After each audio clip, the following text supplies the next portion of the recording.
Hello friends, Radhe Radhe, good morning. आप सब कैसे हैं?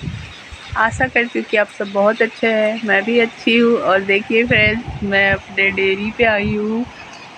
दिखाई दे रही है मेरी गाय वगैरह। मैं इनके लिए खाना बनाने आई चूल्हे पे। यहाँ की सिलेंडर ख़त्म हो गई है। और आज है सोमवार, तो सिलेंडर नहीं मिला है। मेरे हस्बैंड बहुत परेशान हो रहे थे। गाय का खाना कहे हमको ले चलिए हम चूल्हे पे बनाएंगे। देखिए मस्त आग में सेक रही हूँ और गाय का दाल भी पक रहा है। फ्रेंड्स कैसा लग रहा है मेरा डेयरी और ये खुला खुला आसमान, और मैं